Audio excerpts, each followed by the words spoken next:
And the Australian Open is favourite for its wonderful moments, the great memories that are created. How about this one, 1996, a 19-year-old Shanna Rubin, all the way to the semi-finals to face Monica Seles.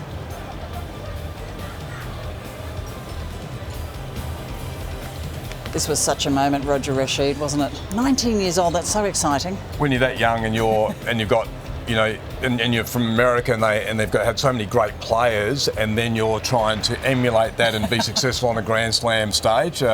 Wow, that takes some courage. Yeah, had to get past, I think it was Gabriella Sabatini together. We can check it with the woman herself. She's here, she's on our team this year. A very good evening to you, Shanna Rubin. What memories does that bring back? You really want to embarrass me up here on my first night with you all. Do you want me to come back?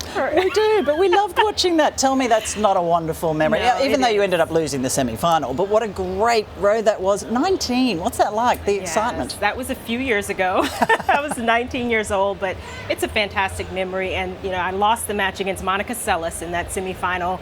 I was up in the third set, and even though I was disappointing, it was still an honor to play against a champion of her caliber. And one of the things I remember about that year was that in the quarterfinals, I played Arantxa Sanchez Vicario. We had, I think, the longest match at that time in Australian Open history on the women's side, and we teamed up to win the doubles. So I had some good memories from 1996 for sure. Well, the good thing is you've earned the right now to sit back and critique everybody else. Who are you enjoying this year? Yes, a little less sweat going on, and I get to play with this new toy, and it was fun watching Andy Murray sweat it out there. It was entertaining, edge of your seat stuff.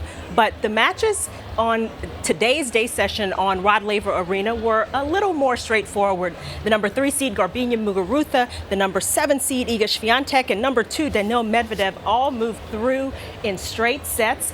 But the match I want to focus on is the Garbine Muguruza up against Frances Clara Burel.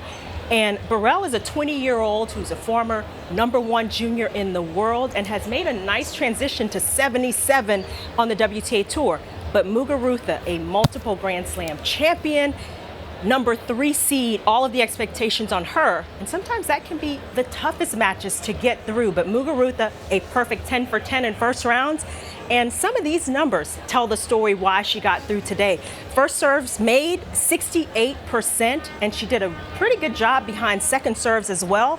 50% of those points won, and it was helped by the pattern Muguruza used so beautifully in the match, serving out wide on the deuce court to set up the forehand up the line. It kept the pressure on Burel, who struggled on her own serve, winning just 29% behind her second serves and 12 double faults. So that was a big challenge for her as the match went on. And it was the aggression, it was the pressure that Muguruza was able to apply time and time again. It allowed her to play inside the court 40% of the time. That's a huge number compared to just 17% for Burel, and over she was on her heels. She was a nice player who got into a lot of games, deuce adds. This was a lot tougher than the scoreline 6-3, 6-4, but it was Muguruza in the end who was able more often to assert her will on this match.